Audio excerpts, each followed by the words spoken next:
आज का भारत जहां काफी ज्यादा एडवांस हो गया है, वहीं 200 साल पहले यानी कि सन 1800 के दौर में ऐसा बिल्कुल भी नहीं था। आज के इस वीडियो में हम आपको बताएंगे कि सन 1800 के दौर में हमारा भारत कैसा दिखता था। उससे पहले आप लोग वीडियो को लाइक और चैनल को सब्सक्राइब कर दीजिए।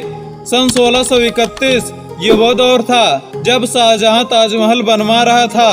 तब अंग्रेज भारत में आने की कोशिश कर रहे थे। शाहजहां के अलावा भारत में दो बड़ी ताकतें बची थी। नंबर 1 मुगलिया सल्तनत, नंबर 2 मराठा साम्राज्य। अंग्रेजों ने इंतजार किया कि ये दोनों ताकतें आपस में लड़े और हम बीच में आकर बाजी मार ले। इन दोनों को लड़ाने में अंग्रेजों ने कई सारे प्रयत्न भी किए और यह प्रयत्न 100 सालों बाद जाकर कामयाब भी हुआ। मुगलिया सल्तनत और मराठा साम्राज्य के बीच घनघोर युद्ध हुआ था और इस युद्ध में लाखों योद्धाओं ने अपनी जान भी गंवाई थी। सन 1800 ये वो दौर था जब भारत में मराठाओं या मुगलों का सल्तनत खत्म हो चुका था और ईस्ट इंडिया कंपनी के साथ अंग्रेज भारत में दस्तक दे चुके थे और फिर 200 सालों तक अंग्रेजों ने भारत में राज किया था। सन 1800 का दौर अंग्रेजों के राज में ही गुजरा था। आइए एक नजर डालते हैं कि सन 1800 के दौर का भारत कैसा था। पहनावा, ये वो दौर था जब भारत या दुनिया में कोई बड़ी टेक्नोलॉजी नहीं हुआ करती थी। लोग एक दूसरे से खासा कनेक्ट नहीं थे। जहां आज के भारतीय लोगों का पहनावा अलग अलग प्रकार से है, उस वक्त ऐसा बिल्कुल भी नहीं हुआ करता था। हमारे यहाँ के लोग ज्यादातर हाथों से बने धोती गमछा ही पहना करते थे या कुछ अमीर लोग धोती कुर्ता पहन लिया करते थे। आबादी, जहाँ आज आपको सभी जगहों पर काफी भीड़ भाड़ देखने को मिलती है, वहीं उस दौर में ऐसा बिल्कुल भी नहीं था। उस समय किसी भी जगह पर इतनी भीड़ भाड़ नहीं हुआ करती थी।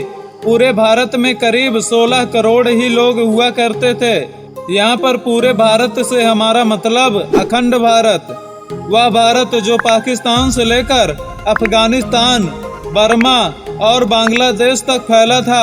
आज के बस इतने से ही भारत में 130 करोड़ से अधिक लोग रहते हैं और 16 करोड़ से अधिक लोग तो भारत के राज्य उत्तर प्रदेश में ही रहते हैं। किसानी, भारत सदियों से ही कृषि प्रधान देश रहा है।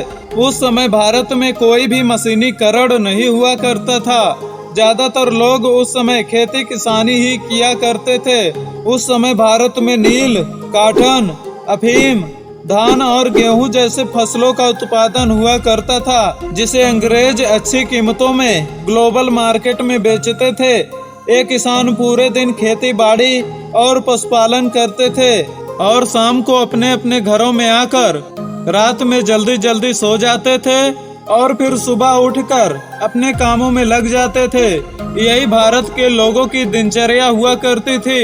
ये वो दौर था जब भारत में बिजली का कोई नामो निशान नहीं था, इसलिए शाम को भजन या कीर्तन में कोई परेशानी न आए, इसीलिए भारतीय लोग दिए जलाया करते थे। इस दौर में जातिवाद बहुत हुआ करता था। लोग अपने जाति के हिसाब से ही कार्य किया करते थे। कुम्हार मिट्टी के बर्तन बनाता था, धोबी कपड़े धोता था और लोहार लोहे के काम करता था। सन 1800 के दौर में भारत देश में चारों तरफ गांव ही गांव हुआ करता था। भारत में उन दिनों शहर बहुत कम हुआ करता था। उन दिनों भारत में जो लोग शहरों में रहा करते थे, वे लोग कपड़ों के मिलों में काम करते थे और वहाँ पर सारा काम हाथों से हुआ करता था, क्योंकि उस समय भारत में बिजली का कोई नामो निशान ही नहीं था। ट्रेन, जहाँ भारतीय रेलवे दुनिया की चौथी सबसे बड़ी रेल सर्विस मानी जाती है, लेकिन 1800 के दौर में ऐसा कुछ भी नहीं था। हालांकि अंग्रेजों के समय में ही सन 1800 के दौर में भारत में रेल की शुरुआत हो गई थी और तभी से भारतीय रेलवे में धीरे धीरे विकास हुआ और आज भारतीय रेलवे दुनिया की चौथी सबसे बड़ी रेल सर्विस सेवा मानी जाती है।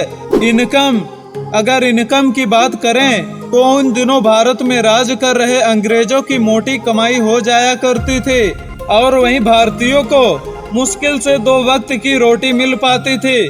कुल मिलाकर कहे तो उन दिनों भारतीय किसानों का काफी बुरा हाल था। बीमारियां, जहां आजकल सभी बीमारियां आम हो गई है, वहीं उन दिनों छोटी से छोटी बीमारियां भी इलाज न मिल पाने के कारण महामारी हो जाया करती थी और उन दिनों लोग बुखार और खांसी जैसी बीमारियों से भी काफी परेशान रहा करते थे। एजुकेशन, अगर सन 1800 के दौर की एजुकेशन की बात करें तो उन दिनों 10% से कम पुरुष पढ़े लिखे थे और 1% से कम महिलाएं पढ़ी लिखी थी। उनमें से ज्यादातर आंकड़े भारत के शहरों का था। गांव के लोग तो पूरी तरह से अशिक्षित थे। कुल मिलाकर कहे तो 18वीं शताब्दी का भारत कुछ ऐसा था कि कुछ चीजें बहुत ही अच्छी थी तो कुछ चीजें बहुत ही खराब। उन दिनों मकान बेशक ही कच्चे हुआ करते थे, मगर उन दिनों के लोग दिल के बहुत ही अच्छे हुआ करते थे। लालच और धोखेबाजी जैसे चीजों का तो मानो कोई नामो निशान ही नहीं था। आपको क्या लगता है उस दौर की कौन कौन सी चीजें हैं जो आज के भारत में भी होनी चाहिए? अपनी कीमती राय हमें कमेंट में जरूर दीजिए। वीडियो अच्छा लगा हो तो वीडियो को लाइक कीजिए और चैनल को भी सब्सक्राइब कीजिए। मिलते हैं किसी नए वीडियो में, तब तक के लिए जय हिंद, जय भारत।